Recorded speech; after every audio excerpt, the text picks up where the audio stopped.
قد كفاني علم ربي من سؤالي واختياري فدعائي وابتهالي شاهد لي بافتقاري.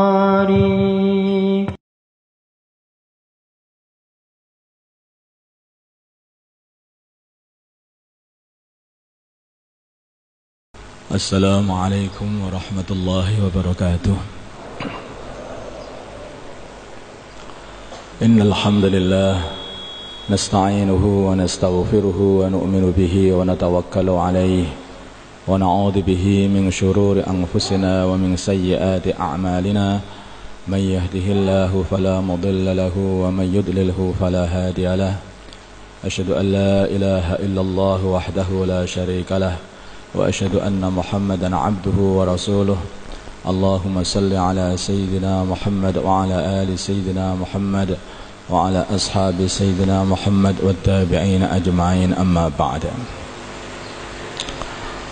Hadirin yang dimuliakan oleh Allah, para wali santri dan santri-santri baru maupun santri yang lama, semoga Allah Subhanahu wa ta'ala selalu menjaga.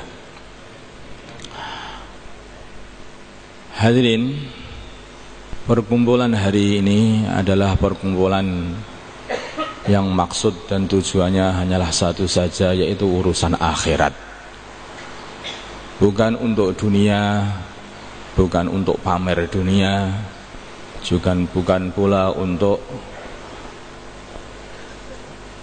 membanggakan yang semua sifatnya ada hubungan dengan dunia. Tetapi kita ini akan berkumpul di sini ini akan mensyukuri. Maksudnya adalah mensyukuri nikmat-nikmat Allah Subhanahu wa ta'ala yang diberikan kepada kita ini. Karena sesungguhnya tidak ada nikmat yang lebih besar, melebihi nikmat kita ini dijadikan perantara antara Allah dan hamba-hamba Allah Subhanahu wa ta'ala. Seperti halnya dulu baginda Nabi kita Muhammad sallallahu alaihi wasallam telah dijadikan oleh Allah Subhanahu wa ta'ala pengantara antara Allah dengan hamba-hambanya. Yaitu Allah telah memberikan ilmu kepada baginda Nabi, kemudian ilmu itu telah disampaikan kepada hamba-hambanya Allah. Maka tidak ada kemuliaan yang melebihi kemuliaan seperti ini. Orang yang mengantarai Allah dan hamba-hambanya. Sepeninggal baginda Nabi kita Muhammad sallallahu alaihi wasallam, maka sudah tidak ada nabi lagi. Yang adalah para ulama. Merekalah khalifahnya baginda Nabi. Merekalah yang mengganti baginda Nabi untuk menyampaikan ilmu dari Allah Subhanahu wa ta'ala ini kepada hamba-hamba Allah. Kemuliaan inilah yang akan kita harapkan nanti dapat menguntungkan diri kita di dunia ini sebelum di akhirat.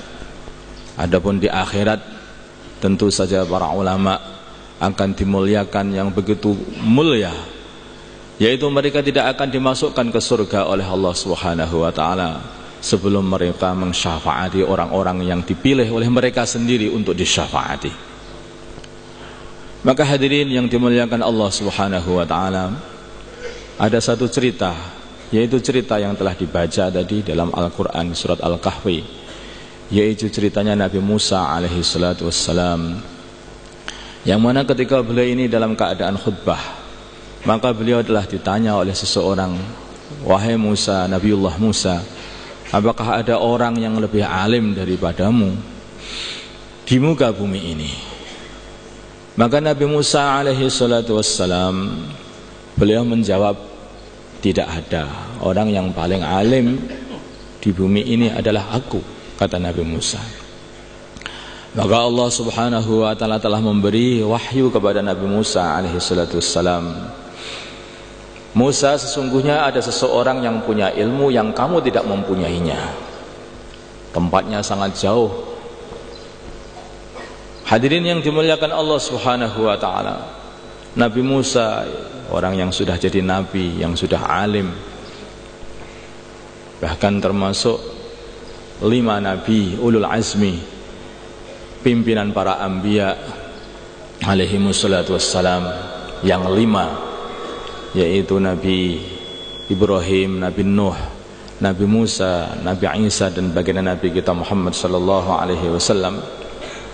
Maka segera saja beliau ini berangkat bersama pembantunya untuk mencari guru yang mempunyai ilmu yang belum pernah dipunyai oleh Nabi Musa alaihi salatu wassalam.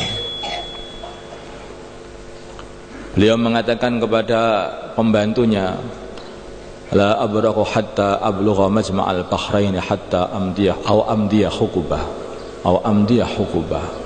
Aku tidak akan henti-hentinya mencari guru itu sampai ke majma'al bahrain, atau aku akan menempuh perjalanan ini sampai 80 tahun atau 8 tahun. 80 tahun katanya. Maka hadirin yang dimuliakan Allah Subhanahu wa taala, ini semangatnya Nabi Musa. Kalau murid, kalau pelajar itu mempunyai semangat seperti ini, pokoknya aku belum belajar, maka aku tidak akan berhenti untuk mencari ilmu itu. Kalau aku belum ketemu ilmu yang aku cari, maka aku akan belum berhenti lagi. Terus begitu, walaupun harus menempuh berpuluh-puluh tahun. Baginda Nabi kita Muhammad, baginda Nabi Musa alaihi salatu wassalam, beliau ini sebelumnya ketika beliau pergi ke tempatnya Nabiullah Shu'aib alaihi salatu wassalam, maka beliau telah ditahan oleh Nabi Shu'aib alaihi salatu wassalam untuk tinggal di rumah beliau. Di situ dikatakan mengembala kambing, tapi sebetulnya di situ adalah untuk mondok selama 8 tahun atau 10 tahun. Maka hadirin yang dimuliakan Allah Subhanahu wa taala, beliau telah terlatih untuk ini semuanya. Maka beliau justru memilih yang 10 tahun. Dan di sini pula kita membuat pondok ini 8 tahun selesai daurah, kemudian disempurnakan dengan 10 tahun, yaitu berkhidmat di sini, tidak mengembala kambing, tetapi mengembala manusia di sini. Nah. Sehingga apa? Sehingga nanti ketika pulang ke rumah, maka kami harapkan santri-santri ini setelah 10 tahun mondok di sini, nanti akan bisa membuat pondok sendiri di rumah. Dan kami harapkan seperti itu dan kami doakan selalu insyaallah. Para hadirin yang dimuliakan Allah Subhanahu wa taala, kami tidak menyuruh dan kami tidak mentarghib santri-santri yang sudah selesai dari sini untuk mondok lagi ke tempat lain, tidak. Atau ke luar negeri atau ke mana-mana, tidak. Kami tidak mengharapkan seperti itu. Tapi yang kami harapkan santri-santri pulang membuat pondok. Kenapa begitu? Apakah ini tidak boleh? Begini, ini juga ada silsilahnya. Ini pondok Binuriton yang dulunya Pak Bet juga mondok di sana. Binuriton ini juga mempersyaratkan santri-santrinya kalau sudah selesai dari Binuriton untuk tidak mondok lagi kemana-mana, tetapi untuk membuat pondok di rumahnya. Demikian juga pondok-pondok yang lain seperti Nahdlatul Ulama di sana pun juga menyarankan supaya santri-santrinya meneruskan ke rumah untuk membuat pondok dan menyampaikan ilmu. Permasalahannya apa? Waktu ini adalah terbatas. Bila mana seseorang ini merintis satu pondok, belum tentu 5 tahun itu sudah tampak pondok itu. Mungkin baru 5 orang 5 tahun itu. Lah kalau ini sudah dihabiskan waktunya, mungkin malah seneng di sana, tidak pulang-pulang ke rumah yang dipikir satu saja, hanya kawinnya saja. Tidak. Sebelum menikah, bagus sekali kalau anak-anak kita ini sudah belajar untuk merintis pondok. Ini yang kami harapkan. Maka hadirin yang dimuliakan Allah Subhanahu wa taala, kita teruskan Nabi Musa alaihi salatu wassalam. Akhirnya menempuh perjalanan begitu jauh sampai ke Majma'ul Bahrain, yaitu tempatnya seorang hamba Allah Subhanahu wa taala yang telah dikasih ilmu oleh Allah Subhanahu wa ta'ala, yang dikasihkan kepada Nabi Musa alaihi salatu wassalam. Ketika beliau telah bertemu dengan orang ini, maka beliau memohon kepada orang ini, yaitu Nabiullah Khadir alaihi salatu wassalam. Permohonannya adalah, hal attabi'uka ala an tu'allimani mimma 'ullimta rusyda. Masya Allah, begitu tawadhu ini Nabi Musa ini. Ketika beliau pengen mondok ke tempatnya Nabi Khadir ini, pengen suhbah dengan Nabi Khadir, maka beliau mengatakan, hal attabi'uka ala an tu'allimani mimma 'ullimta rusyda. Apa bolehkah aku ikut dengan kamu supaya engkau ajari ilmu? Bolehkah, katanya. Jadi mondok itu ada tertibnya, harus minta izin. Bolehkah saya mondok di sini? Tidak boleh. Ya sudah, saya tak pulang saja. Bolehkah saya mondok di sini? Ya boleh, Bapak ini. Tapi ada syaratnya, kata Nabi Khadir alaihi salatu wassalam. Syaratnya adalah sabar. Syaratnya adalah sabar. Kemudian diteruskan oleh Nabi Khadir alaihi salatu wassalam, qala fa in ittaba'tani fala tas'alni an syai'in hatta uhditsa laka minhu dzikra. Kalau kamu memang pengen mengikuti aku, jangan bertanya. Apa yang aku perintahkan, maka kamu ikut saja, jangan bertanya. Jangan bertanya. Ini Nabi Khadir alaihi salatu wassalam, pendidikannya kepada Nabi Musa alaihi salatu wassalam. Padahal ini Nabi Musa orang yang besar. Bahkan kalau dilihat dari derajatnya, maka Nabi Musa lebih tinggi derajatnya daripada Nabi Khadir alaihi salatu wassalam. Tetapi sebagai murid, maka beliau ini merendah kepada Nabi Khadir alaihi salatu wassalam untuk menyerap ilmu. Maka ilmu itu tidak akan diberikan kepada orang yang hatinya tinggi, orang yang sombong tidak akan mendapatkan ilmu. Sebaliknya, ilmu akan diberikan adalah orang yang merendah, seperti aliran air. Air akan selalu mengalir kepada tempat yang rendah, air tidak naik ke atas. Hadirin yang dimuliakan Allah Subhanahu wa ta'ala, Nabi Musa alaihi salatu wassalam ketika dikasih persyaratan untuk bersabar, qala innaka lan tastati'a ma'iya sabra. Maka Nabi Musa alaihi salatu wassalam telah niat untuk menyabar-nyabarkan diri, dan bahkan beliau mengatakan, satajiduni insyaallah sabira wala a'si laka amra, kata beliau.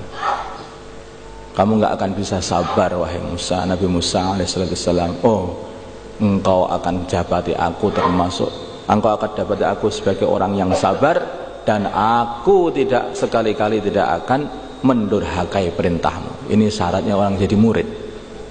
Syaratnya jadi tilmid itu seperti ini, tidak menentang sama sekali, ikut saja Nabi Musa alaihissalam. Maka hadirin yang dimuliakan Allah Subhanahu wa ta'ala, mungkin ada juga pertanyaan, kenapa ini sebelum masuk ada persyaratan, suruh tanda tangan, nanti kalau tidak ikut bisa dipulangkan, begini-begini. Itu Nabi Musa alaihissalam pun juga sudah tanda tangan seperti kita tanda tangan ini juga di hadapan Nabi Khadir alaihissalam. Apa tanda tangan Nabi Musa? Qala in sa'altuka an syai'in ba'daha fala tusahibni. Niki tanda tangan kula. Kalau saya ini nanti menentang lagi, maka dikeluarkan saja dari pondok. Monggo. Ini Nabi Musa. Fala tusahibni. Nah, kalau nanti saya bertanya lagi, sudah, jangan engkau terima jadi murid. Sudah. Maka hadirin yang dimuliakan Allah Subhanahu wa ta'ala, tetapi kami walaupun ada santri-santri di sini yang mondok 1 bulan saja, kami menganggap terus hubungan ini kita ini akan terus sampai hari kiamat. Kami walaupun 1 bulan, maka kita akan menjalin hubungan sampai hari kiamat. Karena hakikatnya ini bukan hanya pondok untuk belajar saja, tetapi untuk menyambung tali persaudaraan, insyaallah sampai hari kiamat. Hadirin yang dimuliakan Allah Subhanahu wa ta'ala,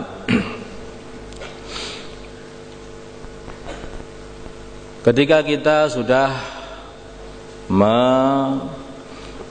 memondokkan anak kita ke pondok sini, maka hendaknya orang-orang tua ini ini juga memikirkan bagaimana nanti kalau anak ini pulang ke rumah, sepulangnya ke rumah, maka telah kita siapkan tempat-tempat untuk memperjuangkannya. Karena anak-anak kita ini akan mengambil ilmu warisan dari baginda Nabi kita Muhammad sallallahu alaihi wasallam, yang mana ini adalah amanah supaya disampaikan kepada umat baginda Nabi Muhammad sallallahu alaihi wasallam. Maka ketika di rumah hendaknya nanti dibantu putra-putra kita ini supaya bisa mengamalkan ilmunya dan menyampaikan ilmunya kepada umat baginda Nabi. Mungkin 1 atau 2 orang atau 5 orang dari alumni nanti di rumah dikumpulkan, kemudian dibuatkan satu pesantren sehingga bisa menyampaikan agama ini kepada seluruh umat, sehingga agama nanti akan awet. Dan kita ini termasuk orang yang masuk dalam silsilahnya ilmu baginda Nabi Muhammad SAW sampai hari kiamat. Tidak ada kemuliaan yang melebihi bila mana kita masuk dalam silsilah ilmu dari baginda Nabi, kemudian ke sahabat-sahabat baginda Nabi, Abu Bakar, Umar, Utsman, Ali dan sebagainya. Kemudian di belakangnya lagi para tabi'in, di belakang lagi terus sampai silsilah kepada kita. Alangkah mulianya bila mana kita ini termasuk masuk dalam silsilah ilmu baginda Nabi yang akan diteruskan sampai hari kiamat. Dan ilmu baginda Nabi tidak akan habis sampai kiamat. Apa ilmu baginda Nabi? Ya Al-Quran. Inna nahnu nazzalna dzikra wa inna lahu lahafidhun. Aku jaga Al-Quran ini sampai hari kiamat. Maka hadirin yang dimuliakan Allah Subhanahu wa ta'ala, kita siapkan nanti tempat-tempat untuk memperjuangkan agama bagi wali-wali santri yang anak-anaknya, putra-putranya mondok di sini. Insyaallah kami kita niatkan seperti itu. Jangan dikembalikan lagi kepada dunia. Mereka sudah habis-habisan anak-anak kita ini belajar. Maka kalau sudah di rumah harus kita arahkan kepada agama. Jangan dikembalikan kepada dunia. Alangkah ruginya ketika orang itu sudah pulang membawa emas kembangannya 1 kental, maka emas itu dipendam begitu saja. Sudah kamu jadi tukang nyangkul lagi saja. Ini namanya tidak adil. Ini namanya menyia-nyiakan yaitu umurnya anak-anak kita. Sebaliknya, kalau kita telah dapatkan anak kita dengan membawa ilmu yang begitu banyak dari pondok, maka hendaknya ilmu ini biar bisa dimanfaatkan, diamalkan di rumah dan juga disampaikan kepada umat baginda Nabi supaya anak kita ini dimuliakan oleh Allah Subhanahu wa taala di dunia dan di akhirat, dan termasuk digolongkan oleh Allah Subhanahu dalam golongannya para ulama, sehingga bisa mensyafaati diri kita, mensyafaati keluarga kita, dan mensyafaati umat ini. Hadirin yang dimuliakan Allah Subhanahu wa taala, tadi sudah banyak sekali yaitu bayan-bayannya, jadi kami hanya nasihat sedikit itu saja. Kemudian hadirin yang dimuliakan Allah Subhanahu wa taala, anak yang soleh itu perlu mujahadah. Kita tidak bisa menunggu datangnya anak yang soleh hanya begitu, menunggu begitu saja, sedangkan kita sendiri tidak ada mujahadah berdoa. Seorang nabi, seorang rasul, bahkan abul anbiya, yaitu Nabiullah Ibrahim alaihi salatu wassalam, beliau ini pengen mempunyai anak yang soleh, beliau harus berdoa, Rabbi habli minas salihin, Rabbi habli minas salihin. Itu doanya Nabiullah Ibrahim alaihi salatu wassalam, dan beliau sudah tua. Maka hadirin yang dimuliakan Allah Subhanahu wa taala, datanglah anak-anak yang soleh. Muncul Nabiullah Ismail alaihi salatu wassalam, muncul Nabiullah Ishaq alaihi salatu wassalam, kemudian cucu yang soleh Nabiullah Yaqub alaihi salatu wassalam. Ini dari hasil doa. Nabiullah Zakaria alaihi salatu wassalam, bila ini adalah yang mengajari Sayyidah Maryam, maka beliau ingin punya anak yang soleh pun juga berdoa, Rabbi habli min ladunka dzurriyyatan thayyibatan innaka sami'ud du'a. Ya Allah, kasihlah aku keturunan yang soleh ya Allah. Ini para anbiya. Bagaimana kita yang orang yang banyak dosa seperti ini? Maka hendaknya kita pun juga berlipat-lipat berdoa kepada Allah Subhanahu wa taala supaya didatangkan anak yang soleh. Ketika anaknya mondok di sini, putra-putra kita mondok, maka di rumah pun juga harus berubah. Yang dulunya itu sholatnya tahajud hanya 2 rakaat, maka ditambahi menjadi 11 rakaat. Nah, 8 rakaat ditambahi lagi. Yang dulunya doanya setiap habis sholat hanya 5 menit, ditambahi lagi doanya menjadi 15 menit. Ada perubahan. Semakin banyak anak-anak kita yang kita pondokkan, maka semakin banyak pula mujahadah kita di rumah. Lah kalau begini, insya Allah anak itu akan datang dengan membawa ilmu warisannya baginda Nabi kita Muhammad sallallahu alaihi wasallam. Seperti halnya baginda Nabi setelah mendapatkan ilmu dari Allah Subhanahu wa taala ini, maka seluruh keberkahan-keberkahan datang kepada baginda Nabi. Maka siapa saja yang mendapatkan ilmu warisnya baginda Nabi, keberkahan yang dulu pernah turun kepada baginda Nabi dan sahabat-sahabat baginda Nabi, yaitu pewaris pertama dari ilmu baginda Nabi Muhammad SAW pun juga akan turun kepada kita ini, bila mana kita mengamalkan seperti apa yang diamalkan oleh mereka. Maka hadirin yang dimuliakan Allah Subhanahu wa taala, bila mana kita mengamalkan amalan yang telah diamalkan oleh orang-orang zaman dulu, dan mereka telah mendapatkan kesuksesan dengan amalan itu, walaupun ilmu ini diamalkan menjelang hari kiamat sana, maka ilmu pun juga akan mendatangkan keberkahan, Maka ayat ini, walau anna ahlal qura amanu wattaqaw la fatahna alaihim barakatim minas sama'i wal ard. Bila mana satu kampung, penduduk kampung iman dan takwa, maka akan datang barokah-barokah dari langit dan bumi kepada penduduk kampung ini. Ini bukan pada zamannya Nabi, ini terus akan berlaku kepada siapa saja yang mengamalkan agama sampai hari kiamat. Ini tujuan kita kumpul di sini ya ini, yaitu mau mengamalkan agama. Kami alhamdulillah di sini juga kami melatih anak-anak kita ini supaya membiasakan diri mengamalkan agama. Setiap hari kita buat muhasabah. Di antara muhasabah yang kita buat adalah muhasabah siapa yang salat qabliyah, ba'diyah, isyraq, duha, awabin, salat tahajud, salat witir, semua ditanyakan semua setiap hari. Kemudian kami di sini membuat muhasabah juga siapa yang hari ini sedekah, siapa yang hari ini amar ma'ruf nahi 'anil munkar, siapa yang hari ini mengikram temannya, ya. Siapa yang hari ini telah berdakwah 25 kali juga. Kami ada muhasabah-muhasabah seperti itu. Maksudnya apa? Membiasakan anak-anak kita ini untuk amal ketika di sini ini. Dan juga nanti ketika pulang ke rumah bisa meneruskan amal ini. Maka hadirin, ada satu muhasabah lagi yang insya Allah nanti kita buat, yaitu kami pengen membiasakan santri-santri itu bersolat tahajud dengan panjang-panjang. Minimalnya solat tahajud dengan membaca Al-Quran yaitu setengah juz insya Allah nanti tahun ini. Semoga Allah Subhanahu wa ta'ala memudahkan semuanya. Nah, sekarang kita doa supaya Allah mudahkan putra-putri kita ini dalam belajar, dan juga supaya Allah Subhanahu wa ta'ala lapangkan ya ini orang tuanya di dalam rizki, dalam kesehatan, di dalam segala hal kebaikan insyaallah. Allahumma salli ala sayyidina Muhammad wa ala sayyidina Muhammad wa sallaita wa sallamta wa barakta wa tarhamta ala sayyidina Ibrahim wa ala ali sayyidina Ibrahim wa barik ala sayyidina Muhammad wa ala sayyidina Muhammad wa barakta ala sayyidina Ibrahim wa ala ali sayyidina Ibrahim fil alamin innaka Hamidum Majid. Allahumma afid alaina ya Allah min barakati Ibrahim alaihi salatu wassalam. Afid alaina ya Allah من بركات آل داود عليه الصلاة والسلام. عافد علينا يا الله من بركات آل عمران. اللهم عافد علينا يا من بركات آل محمد صلى الله عليه وسلم. أنت المستعان عليك البلاغ لا حول ولا قوة إلا بالله العلي العظيم. اللهم انفعنا بما علمتنا وعلمنا ما ينفعنا وزدنا علما. الحمد لله على كل حال ونعوذ بالله من حال أهل النار. اللهم إنا نسألك العافية ونسألك دوام العافية ونسألك تمام العافية ونسألك الشكر على العافية. وصلى الله على سيدنا محمد النبي الأمي وعلى آله وصحبه وسلم. الحمد لله رب العالمين.